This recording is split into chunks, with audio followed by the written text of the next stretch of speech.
bokštas viršūnė. Tai yra 3 žmonės dažniausiai, maksimum 5 būna.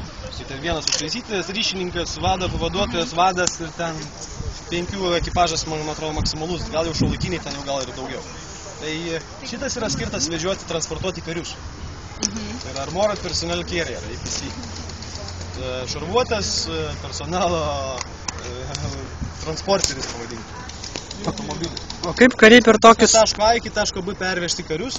Jisai ginkluotas būna vidutinių kulkosvaidžių, kuris pas vadą stojant viršaus, ir specialiom dūminiam uždangom.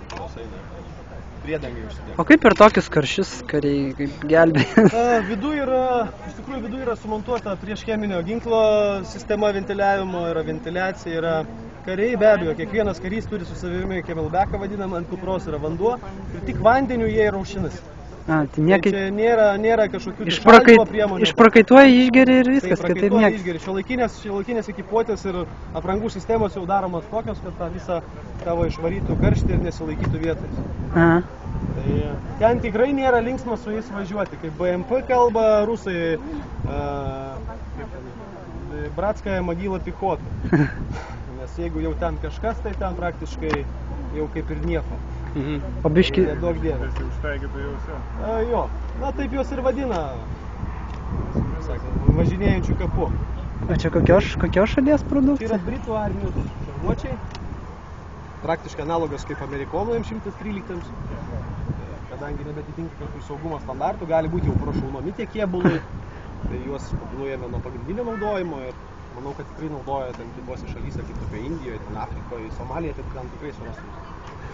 Ten važinėjantis muziejus, ten jie kariauja su tom, ką turi. Afganistaniečiai patys, ten kariškiai, ten tie vietiniai talibų kovotojai, ten ginkluoti vos ne antro pasaulinio karo ginklus.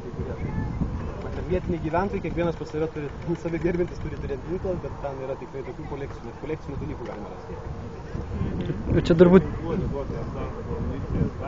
Nieko nesistato, įstatosi kulkosvaidis, lengvas kulkosvaidis. Kaip mes tenais turim kažką šaudyti.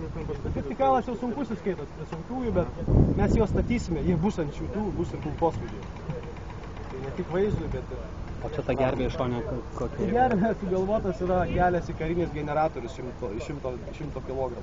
Gali vyrai gali šiaip išsikelti, bet kariškių standartas yra toks, kad jeigu reikia šito, tai jau keliasi instrumentus. Iš jų daro mobilių štabus, jie privažiuoja 3 vos iš skirtingų vilų per centrą, statosi palapinė, viduje yra šitie būtent modifikuoti yra padaryti kariškiams vežiuoti. Yra kitos modifikacijos būtent vadavietės, kur eina vienas suolas, tai ir stalai, radijo ryšio įranga ir visos kitos transliavimo priemonės, navigacijos ir panašiai. Tai šitie būtent yra transportuoti žmonėms. Gerai, kas ten pas mus pagal sąrašą?